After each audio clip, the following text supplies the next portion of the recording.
అది కేఎస్ ప్రసాద్ అయినా, జర్నలిస్ట్ సాయి అయినా, వైఎన్ఆర్ అయినా, లేదంటే ప్రొఫెసర్ నాగేశ్వర్ అయినా, ఇంకా కొంతమంది ఉన్నారు, వాళ్ళైనా సరే మీ స్వలాభాల కోసం విశ్లేషణ చేస్తే బొక్కలా ఉంటుంది, రాష్ట్రం కోసం చేస్తే మేలుగా ఉంటుంది. ఉదాహరణకి నేను కొంతమంది పేర్లు చెప్తా. అడుసుమూరి శ్రీనివాస్ గారు ఉన్నారు, ఒకసారి చూడు ఆయన విశ్లేషణ. ఆయన విశ్లేషణ ఒకసారి చూస్తే నీకు మీ అందరికీ బుద్ధి వచ్చిద్ది. మా ఆయనది, అప్పసాని రాజేష్ గారిది, ఇంకా కొంతమంది ఉన్నారు. ఒకసారి వాళ్ళ విశ్లేషణ చూడు ఏ విధంగా ఉంటాయో. ముఖ్యంగా వీళ్ళిద్దరే చూడు, అడుసుమూరి శ్రీనివాస్ గారిని, అప్పసాని రాజేష్ గారి విశ్లేషణ చేస్తూ ఉంటారు. ఏదైనా ఒక విషయం తీసుకున్నారంటే దానిపైన కూలంకుషంగా 30 నిమిషాలైనా 20 నిమిషాలైనా అంతకుమించి టైం పెరిగినా సరే అర్థమయ్యే విధంగా, అంటే వాడుక భాష దిక్కుమాలి, వాడుక భాష మాట, మన వాడుక భాష ఏదైతే ఉందో ఆ వాడుక భాషలోనే సామాన్య ప్రజలకు అర్థమయ్యే విధంగా చెప్తారు వాళ్ళు. నువ్వు ఉన్నావు ఎందుకు, ఆ కేఎస్ ప్రసాద్ కానీ, లేదంటే సాయి కానీ, లేదంటే మాకు నాగేశ్వర్ కానీ, ఆ తెలకపల్లి రవి కానీ, తెలకపల్లి రవిది అయితే మరీ అప్పబాయ మాట్లాడి ఎందుకు మాట్లాడతాడు, ఏం మాట్లాడతాడు కూడా అర్థం కాదు, అర్థం కాని మాటలనే మాట్లాడతాడు. రాగ తీసుకుంటా సాగ తీసుకుంటా. మరి మీరు జర్నలిస్టులుగా, మీరు విశ్లేషకులుగా, మీరు మేధావులుగా ఎలా చలామణి అయిపోయారు అంటే దానికి కూడా నేను సమాధానం చెప్తా. ఇలా మేధావులుగా ఎందుకు చలామణి అయ్యారు, ఎలా చలామణి అయ్యారంటే కొంతమందికి, అంటే వీళ్ళ ఫేమ్లోకి వచ్చే టయానికి చాలామంది కెమెరాను ఫేస్ చేసి మాట్లాడేవాళ్ళు చాలా తక్కువ మంది. కొంతమంది మొహమాట పడేవారు, కొంతమంది సిగ్గుపడేవారు, కొంతమంది మాట్లాడడానికి సాహసం చేసేవారు కాదు. ఇలా మంచో చెడో ఏదో ఒకటి, అంటే కేఎస్ ప్రసాద్ నిన్నమాన వచ్చాడు పక్కన పెట్టేండిలే, మిగిలిన వ్యక్తులు మంచో చెడో ఏదో తప్పో ఉప్పో మాట్లాడితే అయిపోతుంది కదా, మాట్లాడి అలా ఫేమ్లోకి వచ్చిన వ్యక్తులు. లేదంటే ఆ తెలకపల్లి రవి మాట్లాడే మాటలకి విశ్లేషణకి ఎవడన్నా విశ్లేషకుడు అంటాడు ఆయన్ని. తెలకపల్లి రవి మాట్లాడే మాటలు చూస్తే అర్థమైపోద్ది క్లియర్గా, ఊరికే మాట్లాడతాడు కాగుణంతం కాసేపు, గాగుణంతం కాసేపు. మనకి విశ్లేషణ చేయడం రాదు, ఏమి రాదు, విషయంగా అక్కడ మాత్రం వచ్చు. కానీ ఎవరన్నా విశ్లేషణ పరంగా చూడాలి, ఇక మన దేని గురించి అయినా మాట్లాడాలనుకుంటున్నాం, తెలుసుకోవాలనుకుంటున్నాం కనుక వీళ్ళిద్దరే చూడండి, బాగా అర్థం అవుతుంది, క్లారిటీ వచ్చింది మనకి. నేను ఒక్కొక్కసారి అలాగే చూస్తా. నాకు ఏదైనా విషయం పైన అవగాహన లేదంటే ఖచ్చితంగా అడుసుమూరి శ్రీనివాస్ గారితో, లేదంటే రాజేష్ అప్పసాని గారితో, వీళ్ళిద్దరిలో ఎవరిదో ఒకరు వీడియో చూస్తాను అనమాట. కొద్దిగా అర్థమయ్యేలా చెప్తారు అన్నమాట, వాడుక భాషలో చెప్తారు. సగం ఇంగ్లీషు సగం తెలుగు కలిపి కొట్టారు అర్థం కాకుండా. ఇప్పుడు మా కాశ్మీర ప్రసాద్ ఉన్నాడు, సగం తెలుగు సగం ఇంగ్లీషు, అర్థం కాకూడదు ఎవరికి, ఆడు చెప్పేది ఆడికి అర్థం కాదు. ప్రజాస్వామ్య పరిరక్షకుడు అంటాడు అంతే. ప్రజాస్వామ్య పరిరక్షణ ఏది, ప్రజాస్వామ్య పరిరక్షణ? నీ విశ్లేషణ నీకు క్లారిటీ ఉండదు. మనం ఒకటి ఏళ్ళం ఇక్కడ, ప్రజాస్వామ్య పరిరక్షకుడు కండి, మళ్ళీ ఇంగ్లీష్లో 2 పదాలు వాడాలండి, మళ్ళీ తెలుగులోకి వచ్చేయాలండి. ప్రాపర్గా ఇంగ్లీష్లోనే వెళ్ళాం, ప్రాపర్గా తెలుగులోనే వెళ్ళాం. వాడుక భాషలో చెప్పయ్యా, నేను చాలా సందర్భాల్లో చెప్పా, వాడుక భాషలో చెప్పు. ఇక్కడ అంతా కూడా ఇక్కడ ఆంధ్రప్రదేశ్ ప్రజలందరూ ఎంబీబీఎస్, ఎఫ్ఆర్సీఎస్ లండనో ఏం కాదు ఇక్కడ. మీకు అర్థమైందా? ఇంకా సంక్షేమ పథకాలు మీరే బాకాలు కొడతారు కదా, మాట్లాడితే ఇన్ని కోట్ల మంది సంక్షేమ పథకాలు తీసుకున్నారు, ఇన్ని లక్షల కుటుంబాలు సంక్షేమ పథకాలు పొందారని చెప్పేసి అన్నారు కదా. ఇంకా సంక్షేమ పథకాలు తీసుకొని ఇంకా ప్రభుత్వం మీద ఆధారపడి బతుకుతున్నామంటే అప్పుడు మనం అర్థం చేసుకోవాలి. ఏమైనా అర్థం చేసుకోవాలి? ఇంకా చదువుకున్న వ్యక్తులు తక్కువ ఉన్నారా రాష్ట్రంలోని? ఇంకా అంత పెద్ద గొప్పగా చదువుకున్న వ్యక్తులు ఎవరు లేరు. కాబట్టి మనం వాడుక భాషలో చెప్పాలి వాళ్ళకి. మనం ఏం చెప్పినా వాడుక భాషలో చెప్తేనే మెజారిటీ జనానికి అర్థమవుతుందండి. అది పల్లెల్లో ఉన్నా పట్టణాల్లో ఉన్నా ఎవరికి ఉన్నా సరే ఒక క్లారిటీ వచ్చింది. అంటే చదువుకున్న వాళ్ళు లేరా అంటే ఉన్నారు, లేరని చెప్పేసి నేను అన్ను. కానీ మెజారిటీ మనం చెప్పే విశ్లేషణ తింగర విశ్లేషణ ఉండకూడదు, సగం విశ్లేషణ ఉండకూడదు. ఏదైనా చెప్తే క్లియర్గా చెప్పే విధంగా ఉండాలి. చూడు కాలితే నువ్వు అడుసుమిల్లి గారు చూస్తావో, లేదంటే రాజేష్ అప్సాని గారు చూస్తావో, ఎవరితో చూస్తావో చూడు, ఏ విశ్లేషకుడిదైనా చూడు. నేను చెప్పిన ఈ 2 పేర్లలో ఎవరి విశ్లేషణ అయినా చూడు. నువ్వు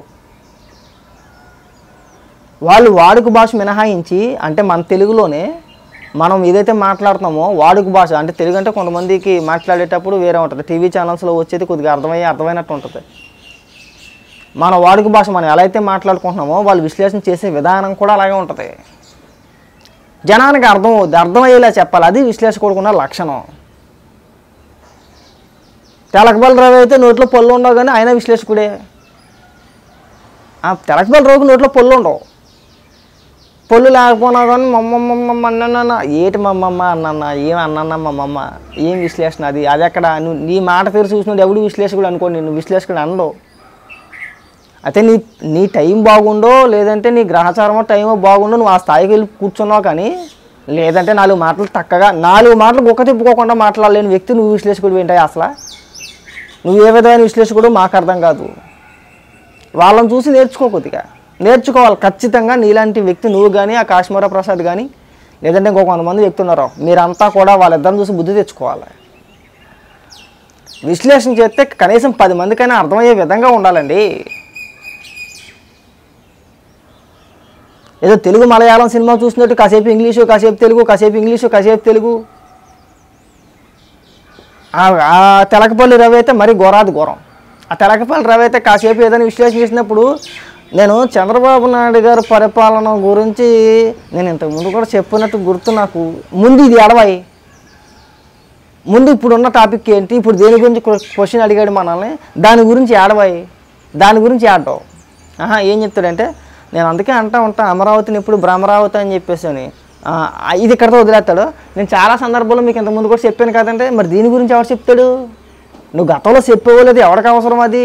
ప్రస్తుతం ఇప్పుడు దాన్ని కంప్లీట్ చేస్తే కాదా? మీ విశ్లేషణ, మీ మేధావితనం తగలెట్ట.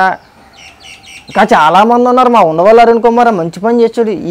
ఈ టైంలో మాట్లాడకుండా ఉండడం ఆయన చేసిన మంచి పని అన్నమాట. మాట్లాడుంటే పాపం ఆయన మామూలుగా ఎగువరు కాదేమో, అదొక ప్లస్ మాట. ఈ ఎన్నికల్లో ఉండవల్లి అరుణ్ కుమార్ అనే వ్యక్తి ఎక్కడ కూడా ఏలి పెట్టలా. మనకి ఎందుకురా బాబు, మనకు సంబంధం లేని వ్యవహారం అంతా కూడా మనం చూద్దాం ఉన్నాం, కేవలం చూడడం వరకే మన బాధ్యత అనుకున్నాడో, లేకపోతే ఇంకొక రకంగా ఇప్పుడు మనం పొరపాటున మాట్లాడినా ఏదో ఒక పార్టీకి ఆపాదించి మాట్లాడతారని భయపడి మాట్లాడలేదు, కానీ మాట్లాడాల. ఇంకా మీరు కొంతమంది ఉన్నారు, ఏలి మీద లెక్క పెట్టచ్చు. ఇంకా కొంతమంది ఉన్నారు, ముసుగులో ఉన్నారు. గత 5 ఏళ్ళు మాట్లాడారు, అంటే 2014 నుంచి 2019 వరకు మాట్లాడారు మేధావులు. ఇంకా కొంతమంది ఉన్నారు 2019 నుంచి 2024 వరకు జగన్మోహన్ రెడ్డి అధికారంలోకి వచ్చినంత వాళ్ళ నోర్లన్నీ కూడా పడిపోయినాయి అన్నమాట. ట్రీట్మెంట్ చేయించుకున్నారు మొన్నటి దాకా. కొత్తగా ఇప్పుడు మెల్లిమెల్లిగా ఆ నోర్లన్నీ పనిచేస్తూ ఉంటాయి అన్నమాట. ఇప్పుడు మళ్ళీ ప్రజాస్వామ్యం బొక్క మాట్లాడే అర్హత అందరికీ ఉంటుందని చెప్పేసి మళ్ళీ అగేసుకొని వస్తూ ఉంటారు. మళ్ళీ ఎవడొచ్చినా కానీ అలా ఈ విమానం మాత్రం మోగిపోద్ది. 5 ఏళ్ల పాటు ఎలా కుక్కుని పెళ్ళిలో ఉన్నారో అలా ఉండాల్సిందే. చంద్రబాబు నాయుడు గారు అధికారంలో ఉన్నప్పుడు ప్రజాస్వామ్యము, పరిపాలన, మీరు అది ఎందుకు కట్టలేదు, ఇది ఎందుకు కట్టలేదు, రాష్ట్రానికి రాజధాని ఏమైపోయింది, ఇవన్నీ జగన్మోహన్ రెడ్డి ప్రభుత్వంలో కూడా ప్రశ్నించి మీరు తెలుగుదేశం ప్రభుత్వాన్ని, చంద్రబాబు నాయుడు గారిని ప్రశ్నిస్తే అదొక అందం ఉంటుంది. ఇప్పుడు అందరూ కుహానా మేధావులందరూ అప్పుడు బయటకు వచ్చేస్తున్నారు. అప్పుడు సినిమా అర్థమైపోయింది, జగన్మోహన్ రెడ్డి ఇంటికి వెళ్ళిపోతున్నాడని అర్థమైపోయింది.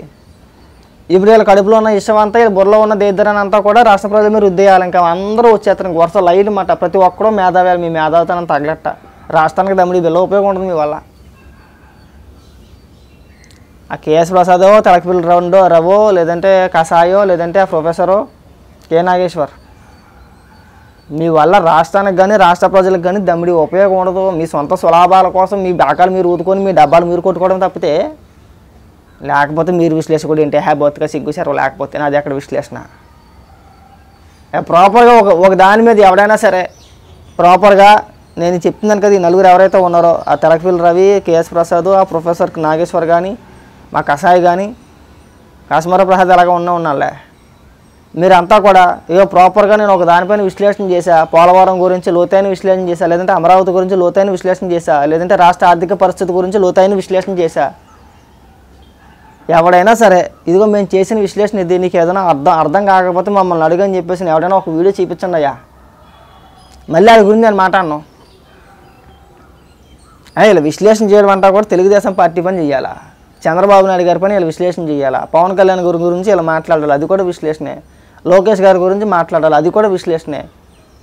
మరి పిలిచే జర్నలిస్ట్కి, టీవీ యాజమాన్యాలకైనా బుద్ధి ఉందో లేదో మాకు అర్థం కావట్లా. వాడి వల్ల ఉపయోగం ఏంటి, వాడు చేసే విశ్లేషణ వల్ల ప్రజలకు ఏం చెప్పాలనుకుంటున్నాం మనం అంటే, బేసిక్గా ఒకరిని తీసుకొచ్చి డిబేట్లో కూర్చోబెడుతున్నామంటే ఖచ్చితంగా అది మంచిగా చెడా, ప్రభుత్వం తీసుకునే నిర్ణయం ఇది ఉందిరా, దీనివల్ల మంచి ఏంటి చెడు ఏంటి అని చెప్పేసి ఆయా వ్యక్తులు ఎవరైతే మేధావులు ఉన్నారో వాళ్ళని తీసుకొచ్చి కూర్చోబెట్టి ఆయా దీనివల్ల జరిగే మేలు ఏంటి, దీనివల్ల జరిగే నష్టం ఏంటి అని చెప్పి ప్రజలకు వివరించే ప్రయత్నం చేస్తారు. సో గతంలో డిబేట్లు అలాగే జరిగి నేను అవే ఎక్కువ చూసేవాడిని. ఇప్పుడు అలా కాదు, చంద్రబాబు నాయుడు గారు ఎటులలో ఉన్నారు, ఏం చేస్తున్నారంటో అది విశ్లేషణ. ఎవడు మాకు కాశ్మీర ప్రసాద్కి ఆ జర్నలిస్టు అంతే, నిజంగా అక్కడే ఉన్నారంటారంటే నువ్వు అడగాల్సిన ప్రశ్న అది కాదే, నువ్వు అడగాల్సిన ప్రశ్న అది కాదు. రాష్ట్రానికి పనికొచ్చే విశ్లేషణ చేయాలా. గొంతు నొప్పి పోతుంది మాట్లాడి మాట్లాడి మాట్లాడి, మీ మేధావుతనం తగలట. ఇంకా మీ బుర్రలో ఉన్న దరిద్రాలు మా పైన రుద్దమాకండి. మీకు ఒక నమస్కారం పెట్టగలుగుతా, అంతకుమించి నేను చేసేది ఏమీ లేదు. బా తలకపోటు వస్తుంది ఒక్కొక్కసారి వీళ్ళు మాటలు వింటా ఉంటాయి.